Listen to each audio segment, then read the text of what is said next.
अस्सलाम वालेकुम। एक मर्तबा पत्थर तोड़ने वाले चंद मज़दूर हज़रत सैयदना वहाब बिन मुंबा रहमतुल्लाह अलैह की बारगाह में हाज़िर हुए और अर्ज़ की, हजूर, जिस कदर मुसीबतों का हमें सामना है, क्या हमसे पहले लोग भी कभी ऐसी मुसीबतों से दो चार हुए? आप रहमतुल्लाह अलैह ने उनकी ये बात सुनकर इरशाद फरमाया, अगर तुम उन मुसीबतों और अपने से साबका लोगों के मसाब का मुवाजना करो तो तुम्हें उनके मसाब के सामने अपनी मुसीबतें ऐसे महसूस होंगी जैसे आग के मुकाबले में धुआं, यानी उनकी मुसीबतें आग और तुम्हारी मुसीबतें धुएं की तरह हैं। फिर आप रज़ियल्लाहु ताला अन्हा ने फरमाया, बनी इसराइल में एक औरत थी जिसका नाम सारा था। उसके 7 बेटे थे। जिस मुल्क में वो रहती थी वहाँ का बादशाह बड़ा जालिम था। वो लोगों को ज़बरदस्ती खंजीर का गोश्त खिलाता, जो इनकार करता उसे कत्ल करवा देता। चनाचा उस औरत को भी और उसके बेटों समेत बादशाह के सामने लाया गया। उस जालिम बादशाह ने सबसे बड़े लड़के को बुलवाया और कहा, यह खंजीर का गोश्त है। इस मर्द मुजाहिद ने जवाब दिया, मैं अल्लाह की हराम की गई चीज़ को हरगिज़ नहीं खाऊंगा। बादशाह ने जब यह सुना तो हुक्म दिया कि इसे सख्त तरीन सज़ा दी जाए। जल्लाद आगे बढ़ा और उसके हर अदू को काट डाला और उसे शहीद कर दिया। फिर जालिम बादशाह ने उससे छोटे लड़के को बुलाया और उसके सामने भी खंजीर का गोश्त रखते हुए कहा, इसे खाओ। उसने भी जुर्रत ईमानी का मुजाहरा करते हुए जवाब दिया, मैं अल्लाह की हराम की गई अशिया कभी भी नहीं खाऊंगा। यह सुनकर जालिम बादशाह आग बगौला हो गया और उसने हुक्म दिया कि एक तांबे की देग में तेल डालकर इसे आग पर रख दो। चनाचा ऐसा ही किया गया। जब तेल खूब गर्म हो गया तो उस नौजवान मुजाहिद को तेल में डाल दिया गया। इस तरह उसने भी जाम शहादत नोश कर लिया। फिर बादशाह ने उससे छोटे को बुलाया और कहा, यह गोश्त खाओ। उसने बादशाह से कहा, तू जलीलो कमज़ोर है, तू अल्लाह के मुकाबले में कुछ भी नहीं, तू मुझे अल्लाह के हुक्म के ख़िलाफ़ किसी बात पर हरगिज़ आमादा नहीं कर सकता। जो तेरे जी में आए तू कर ले, लेकिन मैं अल्लाह के हराम करदा अशिया कभी भी नहीं खाऊंगा। बादशाह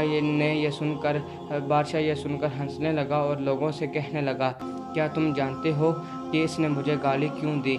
इसने ये सोचकर मुझे गाली दी है कि मैं गाली सुनकर तेश में आ जाऊंगा और फ़ौरन इसे कत्ल करने का हुक्म दे दूंगा। इस तरह ये आसानी से मौत के घाट उतर जाएगा, लेकिन मैं हरगिज़ ऐसा नहीं करूंगा। फिर उस जालिम बादशाह ने हुक्म दिया कि इसे सख्त सख्त सज़ा दी जाए। चनाचा जालिम बादशाह के हुक्म पर पहले उस नौजवान की गर्दन की खाल काटी गई, फिर उसके सर और चेहरे की खाल उतार ली गई। इस तरह उसे भी शहीद कर दिया गया। बादशाह ने इसी तरह मुख्तलिफ ज़ालिमाना अंदाज में बाकी भाइयों को भी शहीद करवा दिया। आखिर में सबसे छोटा भाई बचा। बादशाह ने उसकी वालदा को बुलाया और कहा, मैं तेरा भी यही हशर करूँगा। अगर तू अपनी और अपने बेटे की सलामती चाहती है तो उसे तन्हाई में ले जाकर समझा। अगर ये एक लुक़मा खाने पर भी राज़ी हो गया तो मैं दोनों को छोड़ दूँगा, फिर तुम मनपसंद ज़िंदगी गुजारना। उस औरत ने कहा, ठीक है, मैं उसे समझाने की कोशिश करती हूँ। फिर वो अपने बेटे को तन्हाई में ले गई और कहा, ए मेरे लख्ते जिगर, क्या तू जानता है कि तेरे भाइयों में से हर एक पर मेरा एक हक़ है और तुझ पर मेरे 2 हक़ हैं। वो इस तरह के मैंने तेरे भाइयों को 2-2 साल दूध पिलाया। तेरी पैदाइश से चंद दिन कबल तेरे वालिद का इंतकाल हो गया। फिर जब तेरी विलादत हुई तो तू बहुत कमज़ोर था।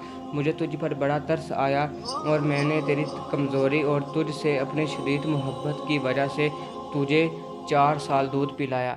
मैं तुझे अल्लाह और इस एहसान का वास्ता देकर कहती हूँ जो मैंने तुझ पर किया, कि तू हरगिज़ इस चीज़ को ना खाना जिसे अल्लाह ने हराम किया है, और बरोज़े क़यामत अपने भाइयों से इस हाल में ना मिलना कि तू उनमें से ना हो। जब सआदतमंद बेटे ने माँ की यह बातें सुनी तो कहा, मैं तो डर रहा था कि शायद आप मुझे खंजीर का गोश्त खाने पर उबारेंगी, लेकिन अल्लाह का शुक्र है कि उसने मुझे तुम जैसी अजीम माँ अता फरमाई। फिर वो औरत अपने बेटे को लेकर बादशाह के पास आई और कहा, ये लो, अब ये वही करेगा जो मैंने इससे कहा है। बादशाह बड़ा खुश हुआ और उसकी तरफ खंजीर का गोश्त बढ़ाते हुए कहा, ये लो, इसमें से कुछ खा लो।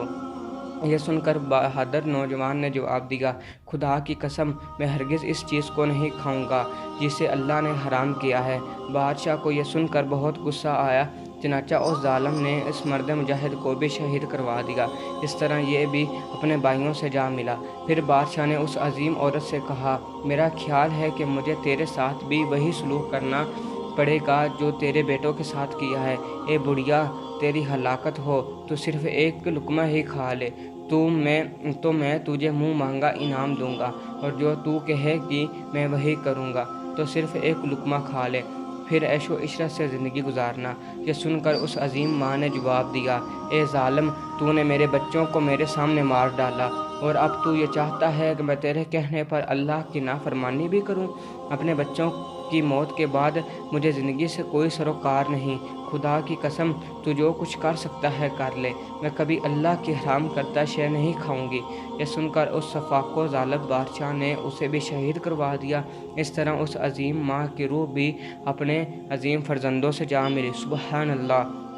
ان سب نے ایک ایک کر کے اپنی جانیں تو دے دی، لیکن اللہ کے حکم کی خلاف ورزی نہ کی۔